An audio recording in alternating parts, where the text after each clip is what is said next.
Igreja Batista Betel, em Palmas, mensagens de esperança. Vamos à leitura do texto. Colossenses 1:16. Colossenses 1:16. Nosso tema é Tudo começa com Deus. Irmãos, eu vou ler aqui na versão da Bíblia a mensagem.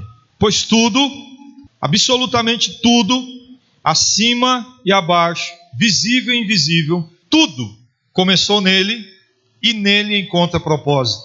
Pois tudo, absolutamente tudo, acima e abaixo, visível e invisível, tudo começou nele e nele encontra propósito. Colossenses capítulo 1, verso 16, na versão da Bíblia, a mensagem. A grande verdade é que se nós queremos descobrir o propósito de Deus para as nossas vidas, nós precisamos entender que tudo começa com Deus. Eu não tenho a condição de viver e de experimentar os propósitos e o sentido da vida se eu não me voltar para Deus. O propósito da sua vida é muito maior que realização pessoal, a paz de espírito ou até mesmo a felicidade. Nós não estamos tratando aqui, queridos, da fórmula do sucesso, daquilo que você faz em 40 dias e que vai fazer com que sua vida mude no sentido de ganhar mais dinheiro, ficar mais bonito, ficar mais saudável. Esse tipo de coisa não é o interesse nosso esses dias, mas é entender que o propósito da nossa vida ele é maior até mesmo do que a nossa felicidade. Pode ser que nós estejamos tentando ser felizes por coisas que não agradem a Deus. Isso é absolutamente natural, porque o nosso coração é inclinado para o mal. Mas se nós precisamos e queremos entender o propósito da nossa vida, então a gente precisa saber de uma coisa, que nós fomos colocados nesse planeta por Deus. Gênesis capítulo 1 diz que o Senhor cria a humanidade. No Salmo 139 diz que Ele vai esquadrinhando a humanidade para que Ele tenha condições de perceber tudo que a humanidade é capaz de fazer. No texto que nós lemos, é possível observar que todas as coisas foram criadas nele, por Ele, e em Cristo Jesus todas as coisas existem. Todas essas coisas existem. Então, o nosso caminho de começo, o começo da nossa caminhada, para entendermos o significado e o sentido da nossa vida, não pode ser olhar para mim. A autoajuda vem nos ensinar o seguinte: se eu perguntar o que eu quero, os meus sonhos, as minhas metas, se eu tiver foco, se eu olhar para dentro de mim, eu vou alcançar meus objetivos. É verdade. Se você fizer todas essas coisas, você vai alcançar o seu objetivo. Mas não significa que você entendeu o propósito da sua vida. Alcançar os objetivos e entender o propósito da vida são coisas completamente diferentes. Jó capítulo 12, verso 10 diz o seguinte: em sua mão está a vida de cada criatura e o fôlego de toda a humanidade. Deus tem as nossas vidas em suas mãos. E não só as nossas vidas no sentido de ter criado cada um de nós, mas no sentido de permitir a nossa existência até hoje. Queridos, imagine só o que controla a sua respiração. O que controla a sua capacidade de equilíbrio emocional. Para completar mais esse ano, teve uma previsão de fim do mundo. Dia 23 agora. O mundo não acabou não, né? Tinha uma previsão do fim do mundo ontem. Você vê, as pessoas colocam esperança e crença em todo tipo de coisa, mas não conseguem perceber Jesus Cristo. Um historiador famoso do nosso tempo, numa entrevista num programa chamado Roda Viva, foi perguntado por uma atriz de uma novela da Globo, e quando ela perguntou para ele, ela perguntou o seguinte: ela sabia que ele era católico, que foi criado na tradição católica, e ele foi questionado o seguinte: o que Deus é para você hoje? E a resposta daquele historiador foi muito simples: Deus é para mim hoje algo que me fez ser um ser humano melhor. Então eu tenho a ética do cristianismo, eu tenho o comportamento do cristianismo, eu tenho tudo aquilo que o cristianismo pode me oferecer. Mas depois que eu morrer, acabou. Eu vou virar pó, matéria que volta para matéria. Não tem mais nada além disso. A esperança desse sujeito, ela é mínima. Consequentemente, as consequências de suas ações no futuro, na eternidade, elas também não precisam ser medidas. Se eu não acredito que existe uma vida após a morte, ou uma consequência na eternidade, logo eu não preciso me preocupar em como eu vivo aqui, querido. Eu posso viver de qualquer jeito, porque todo mundo vai para o mesmo buraco. Mas a verdade é que a palavra de Deus não nos diz isso. Muito pelo contrário. Você não descobrirá o sentido da vida olhando dentro de você. O sentido da vida não está dentro de nós. É provável que já tenha tentado isso, mas você não criou você mesmo. Logo, você não pode dizer por que foi criado. Perceba uma coisa: quando um produto chega nas nossas mãos, e a nossa tendência brasileira é horrível. Tem alguém aqui que lê manual de instruções? Depois do YouTube, então, aí que acabou o manual, né? A gente só vai lá nele. Mas, querido, a coisa mais difícil que tem para o brasileiro é ler o manual de instruções. A gente bate no produto, a gente quebra o produto, a gente carrega mais do que deveria, a gente coloca numa tomada de 110 quando era 220, a gente faz todo tipo de coisa errada com o produto, porque a gente não tem o interesse de saber como é que funciona mesmo de verdade. Minha esposa é desse jeito, e ela quebra as coisas mesmo. Aí estou vendo lá, o trem está quebrando, e eu falo, para, só torcer. Ah, tá. E essas coisas a gente vai fazendo. Agora perceba uma coisa: quando eu leio o manual e eu atento às informações do fabricante, o que o fabricante faz para mim? Me revela o funcionamento das coisas, e como que não passe demais que eu aprenda a usar. Não é legal esse negócio? Eu posso aprender a usar as coisas quando eu leio o manual. Da mesma forma, queridos, é a nossa relação com Deus. Eu não vou conseguir entender o propósito de Deus para a minha vida procurando dentro de mim, porque eu não me criei. Então, se eu olhar para dentro de mim, a única coisa que eu vou ver são dúvidas, questionamentos, dificuldades, mas eu não encontrarei respostas. As respostas estão naquele que me criou. As respostas estão no Criador. As respostas estão no Criador. Você só existe porque o Senhor deseja que você exista.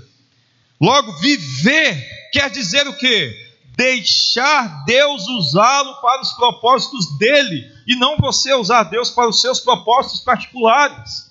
Pensa comigo: se foi Deus que me criou, então como é que eu faço para entender o propósito da minha vida? Recorro a Ele. Se foi Ele que me criou e eu entendo os propósitos que Ele tem para mim, então o objetivo é que eu faça a vontade dEle e não Ele a minha vontade. Logo, a minha oração deixa de ser assim: Senhor, eu quero isso, eu quero aquilo outro. E a minha oração passa a ser uma oração que é ensinada em Mateus no capítulo 6. Que seja feita a tua vontade. Se Deus nos criou e Ele é que sabe o que é melhor para nós, o que é viver? Viver é cumprir os propósitos de Deus. À medida que um passarinho não consegue voar e cantar, ele perde o sentido de ser pássaro. Se eu arranco as asas e impeço que ele cante, ele pode até ser percebido como um pássaro, mas defeituoso. Você está percebendo? Se eu estou aqui nessa terra e Deus já criou um projeto para mim, e eu não me atento a esse projeto e passo a viver do jeito que eu quero, querido, a minha vida vai ser cheia de falhas e circunstâncias que não conseguem ser melhoradas nunca, porque eu abri mão de viver a vontade de Deus. Perceba uma coisa: eu posso ser uma pessoa bem-sucedida, eu posso ter dinheiro, eu posso ter uma família boa, eu posso ter um emprego bom, eu posso ter uma pessoa de bem, e mesmo assim não ter cumprido os propósitos de Deus. Eu posso ser alguém que faz as coisas de forma a alcançar aquilo que é o objetivo padrão do mundo, sem pensar em pecado. Não precisa pensar necessariamente em pecado. Pensa, ganhar dinheiro com honestidade, ter recursos, bens materiais. Isso não significa que eu cumpri ou que eu alcancei os propósitos de Deus para a minha vida. Me lembro de uma história que minha esposa contou de uma juíza aposentada, que ela encontrou numa viagem, e ao conversar com essa juíza, ao saber da vida dela, e ela encontrou com minha esposa, ela ainda não estava, a gente ainda estava começando a namorar, na dúvida ainda, né? E essa senhora foi conversar com ela e falou assim: ó, minha filha, tudo bem? Tá, tudo bem. Tá. O que a senhora faz da vida? A Socorro falou: não, sou assessora e tal. Ela: eu trabalhei na justiça há muitos anos, sou juiz aposentado. Ah, legal, coisa boa, bacana. E ela vira para ela assim do nada e fala assim: ó, mas eu me arrependo de ter me dedicado a um concurso, de ter me dedicado a um trabalho, de ter me dedicado a tantas coisas e não ter tido uma família. Eu nunca casei. Eu tenho uma família muito boa, Eu cuidei de todo mundo que estava perto de mim, mas vou morrer sozinho. Querido, posso te dar um pouco de desespero? Vamos lá. Expectativa de vida média do brasileiro, 76 anos. Já é muito, tá? Pensa na idade que você tem. Pensou? Quem já passou já é, né, herói, né? Já é herói. Mas pensa mais ou menos aí na idade que você tem, pensou? Tá, num país como o nosso, 82 anos assim já é herói. Tá bom. Agora começa a pensar numa coisa. Como é que eu e você já vivemos até agora essa vida? As coisas que nós já alcançamos. Se a gente parar para pensar desse jeito, tem coisa que eu queria chegar na idade que eu estou e já ter alcançado. Eu não alcancei e nem nunca vou alcançar. Porque para que eu alcance essas coisas que eu gostaria de alcançar na idade que eu tenho, eu vou ter que fazer a opção de um outro estilo de vida, que às vezes não envolvo nem minha esposa na história, tá entendendo? E assim a gente vai vivendo. A nossa vida ela não é cheia de realizações o tempo inteiro, nós temos muitas frustrações. Por isso que é tão importante entender o que é essa caminhada que Deus tem para nós e quer conosco, para que a gente comece agora a experimentar isso e comece a parar de viver os arrependimentos daquilo que não foi feito. Eu às vezes converso com pessoas que são dirigidas, quem guia a vida delas é uma mágoa de um pai, em 1829, quando o pai falou para ele que ele nunca ia ser ninguém na vida, e ele está magoado com o pai e não consegue mais fazer nada na vida. Eu conheço pessoas que são dirigidas por um sentimento de derrota, que alguém falou um dia que não ia dar certo e agora não deu certo mais. Gente que é dirigida por vingança, que está tentando viver melhor para provar para o outro que dá conta de viver melhor. Perceba que todas essas motivações, elas além de nos frustrarem, alimentam mágoa no nosso coração, tristeza e desespero, porque chega uma hora que eu não consigo dar conta dessas coisas. A nossa caminhada deve ser então de perceber o que Deus quer para mim, porque quando eu descubro o que Deus quer para mim, eu vivo mais tranquilo, entendendo aquilo que Ele não quer, porque existem coisas na caminhada que Deus não quer que eu faça. Para você ter uma ideia, Lucas capítulo 12, 20. Lucas 12, 20. A palavra de Deus diz assim: contudo, Deus lhe disse, insensato, essa mesma noite a sua vida lhe será exigida. Então, quem ficará com o que você preparou? Perceba que Jesus está tratando de uma pessoa extremamente bem-sucedida, que depois de ter ganhado todas as coisas, virou para ele, para si mesmo e falou assim: alma, olha o que você tem, desfrute, aproveite, olha a quantidade de coisas que você ganhou, desfrute e aproveite. E é interessante você depois ler em sua casa o capítulo 12 inteiro de Lucas, para você perceber a historinha. E a palavra de Deus vem dizer que esse insensato, você sabe o que é um insensato? O livro de Provérbios, ele trata da figura do insensato. Você já tentou discutir com alguém que não ouve? Já? Só tem um jeito de discutir com alguém que não ouve: porrada. Vocês vão ter que ir para a briga.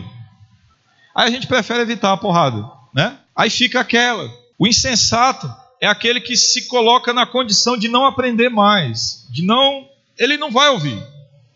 E a Bíblia fala então que o insensato determinou um caminho para ele. E o caminho foi de quê? De ter muitos recursos. E quando ele percebeu com muitos recursos, o que o insensato falou? Agora eu estou legal. E a Bíblia vira e fala para ele: não, agora você confirmou que é um insensato, que os seus muitos recursos só te serviram para perdição. Só te serviram para perdição. Perceba que a Bíblia deixa claro que eu posso ser até alguém que deu certo na vida, mas que não deu certo na caminhada com Deus. Existe uma diferença muito grande. Nesse sentido, irmãos, é importante a gente perceber que para que nós possamos entender o propósito de Deus para nós, nós temos duas opções. A primeira é a especulação. Quando eu teorizo, quando eu acho, quando eu penso, quando eu suponho. Eu acho que tem vida após a morte. Eu acho que não tem. Eu acho que Deus existe. Eu acho que Deus não existe. Veja só. A caminhada da humanidade durante um tempo foi de se voltar para Deus. E o controle da igreja era a partir dessa crença. Deus existe, então a igreja controlava todas as coisas. Só que há 500 anos atrás, com Calvino e Lutero, explode um movimento chamado Reforma Protestante. Esse ano é o ano de comemoração dos 500 anos da Reforma Protestante. E ao explodir essa comemoração, ao explodir o movimento da Reforma, Os reformadores vêm dizer o seguinte: Deus existe sim, mas não pode haver esse controle, esse domínio, a intervenção da igreja nas circunstâncias da comunidade e da sociedade. O povo precisa receber do evangelho, o povo precisa receber da palavra. Eu quero que você imagine um contexto de analfabetismo total, muitos analfabetos, a missa ainda era rezada em latim, e o sacerdote ficava de costas para as pessoas, rezando a missa. Não era para entender, irmãos. Pouquíssimas pessoas tinham acesso à Bíblia.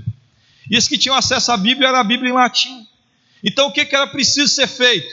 Dar a Bíblia na língua do povo. Só que como é que eu vou dar a Bíblia na língua do povo se o povo não sabe ler? Então a igreja protestante vem e ensina o povo a ler. Pra você ter uma ideia, a escola bíblica dominical, ela foi criada para ensinar crianças a ler e escrever. Foi um método que um pastor desenvolveu para ensinar a ler e escrever através da Bíblia. E assim foi criada a escola bíblica dominical. Ela não foi para ensinar religião, ela foi criada para ensinar a ler e escrever através da Bíblia. O tempo vai passando e a partir da Revolução Industrial e da Revolução Francesa, a grande expectativa agora é provar que Deus não existe. Que Deus era um negócio criado pelo homem, mas nós estamos criando máquinas e a ciência está melhorando e a gente está provando que consegue viver sem Deus. O darwinismo vem, surge uma série de elementos para comprovarem que Deus não existe, que Deus morreu. Só que, como esse movimento é impossível, não só pelo fato da existência de Deus ser comprovado por elementos da natureza, a natureza e a criação revelam claramente a existência de um ser soberano. Querido, se o Sol estivesse milimetricamente diferente da órbita que ele está passando agora, ou nós estaríamos mortos com o seu calor, mortos com frio, congelamento. Eu estou falando de milímetros. Nós estamos circulando no universo sem cair no universo e sem nos perdermos na rota da Terra, na rotação da Terra. Deus tem o controle da criação em suas mãos e governa todas essas coisas. Quando o homem não consegue mais provar a existência de Deus, qual que é a tentativa do homem? É mostrar então que existe Deus. Amém, ok, existe Deus, mas existe Deus do seu jeito. Que Deus que você quer? Eu quero um Deus da natureza, então lá o Deus da natureza. Eu quero um Deus da criancinha, então está o Deus da criancinha. E o ser humano foi se apegando a revelações de Deus, a sua própria imagem, semelhança. Então, do jeito que eu sou, é o meu Deus. Esse é o caminho da especulação. É quando eu penso, é quando eu acho, é quando eu só estou especulando. Mas existe um outro caminho. Um caminho que é mais excelente. O caminho da revelação. Nós podemos recorrer ao que Deus revelou sobre a vida em sua palavra. O modo mais fácil de descobrir o propósito de uma invenção é perguntando ao inventor. O Senhor não nos deixou às cegas neste mundo. Ele claramente revela nas páginas da Bíblia os 5 propósitos que tem para a nossa vida. Esses propósitos estão ligados a viver a adoração, uma vida que agrada a Deus. Está ligado a vivermos a comunhão, quando então eu tenho a possibilidade de me conectar com outras pessoas e fazer parte daquilo que nós chamamos de igreja. Está ligado ao serviço, quando eu percebo que Deus coloca nas minhas mãos recursos e oportunidades que não são só para mim, é para que outras pessoas possam desfrutar disso também. Está ligado à necessidade que temos de crescer na fé, do discipulado. Quando eu percebo que eu não preciso ser o mesmo crente que foi há anos atrás, Deus está colocando a meu favor, disponível para mim, a oportunidade de crescer na fé. Isso significa que eu percebo que Deus colocou uma missão em minhas mãos e que eu posso levar o evangelho a toda criatura e fazer com que as pessoas tenham acesso a Deus. Percebe? Esses propósitos são revelados em sua palavra. Deus não é apenas aquele que revela os propósitos, o ponto de partida. Deus também é a fonte. Queridos, as coisas não começam só em Deus, mas tudo que nós vamos recebendo ao longo da vida é de Deus. Existe uma teoria que diz que Deus criou o mundo, mas Ele regulou, como alguém regula um relógio, e esse relógio está fazendo tic-tac, tic-tac, tic-tac, e Deus foi-se embora. E Ele não se importa mais com a humanidade. As coisas que estão acontecendo são leis da natureza. E pronto. Mas o que a Bíblia nos fala não é isso. Nos fala que Deus, além de criar todas essas coisas, Ele estabelece nele os recursos que nós vamos tirando, a fonte, a manutenção da existência está em Deus. 1 Coríntios capítulo 2, verso 7, que diz o seguinte: pelo contrário, falamos da sabedoria de Deus, do mistério que estava oculto, o qual Deus preordenou antes do princípio das eras para a nossa glória. Observe também Efésios capítulo 1, verso 4 a 6. Olha o que a palavra de Deus diz: porque Deus nos escolheu nele antes da criação do mundo para sermos santos e irrepreensíveis em sua presença. Em amor nos predestinou para sermos adotados como filhos por meio de Jesus Cristo, conforme o bom propósito da sua vontade, para o louvor da sua gloriosa graça, a qual nos deu gratuitamente no amado. Efésios capítulo 1, verso 4 a 6. Coisas importantes que são reveladas nesse texto. A primeira é o seguinte: nesse texto nós entendemos que você descobre sua identidade e propósito. Sua identidade e propósito, elas só podem ser descobertas se você e eu estabelecermos um relacionamento com Jesus Cristo. Sabe qual que é o grande problema da humanidade? O grande problema da humanidade é que ela se envolve com Deus à medida de que nós nos envolvemos com um shopping. E nós temos produtos à nossa disposição. E nós temos a possibilidade de pagar por esses produtos. E como é que eu posso pagar mais ou menos por um produto? O mundo entende que dependendo da maneira como você se envolve com Deus em sacrifícios, então você tem acesso a determinados produtos. Então eu faço um sacrifício aqui, Deus me dá uma coisa ali. Eu faço um sacrifício acolá, Deus me dá outra coisa aqui. E o mundo vai se envolvendo assim com Deus. Mas a grande verdade, irmãos, é que nós não vamos conseguir entender o propósito de Deus para as nossas vidas sem nos relacionar com Jesus Cristo. Nós fomos criados nele, para a glória dele. Foi o texto de Colossenses capítulo 1, verso 16 que nós lemos. Só é possível entender o propósito de Deus para as nossas vidas se nós nos relacionarmos com Cristo. Uma outra coisa que esse texto revela é o seguinte: Deus já estava pensando em você muito antes de você pensar a respeito dele. Você pode escolher carreira, cônjuge e muitas outras coisas, mas eu e você, nós não podemos escolher o nosso propósito. Eu não posso dizer para Deus o seguinte: ok, você me criou para isso, mas eu não quero, e eu vou viver assim. Isso é não dar glória a Deus. Eu não dou glória a Deus quando eu não vivo aquilo que Ele me criou para viver. Aí eu não dou glória a dele. Um exemplo visível e perceptível de elementos que não dão glória a Deus é essa chamada ideologia de gênero. O sujeito vira para si e fala o quê? Não aceito, o corpo está errado. Em outras palavras, o que ele está dizendo? O Senhor errou comigo. Então eu era mulher, mas eu nasci homem. Eu era homem, mas eu nasci mulher. E a humanidade vai se relacionando depois com Deus que é assim. Essa semana foi consagrada, esse mês, foi consagrada a primeira pastora transgênero. Irmão, você está percebendo? Quando eu não busco na palavra de Deus a revelação em sua palavra, eu começo a viver Deus a partir de quê? Da minha própria imagem. E eu largo a Bíblia de mão. Isso não só nos absurdos que o mundo está vivendo por aí, mas também na maneira como eu aceito o Evangelho. Eu não posso experimentar um Deus a partir dos meus preconceitos.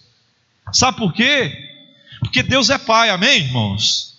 Pai de todos nós, daqueles que receberam a Jesus como seu Salvador. João capítulo 1.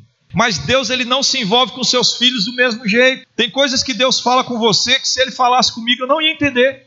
E tem coisas que Deus fala comigo que se Ele falasse contigo eu não ia entender. E assim nós vamos sendo esclarecidos da palavra de Deus. Só que a base, o padrão é a palavra de Deus. Você pensa, nós temos mais de 2000 anos de história cristã.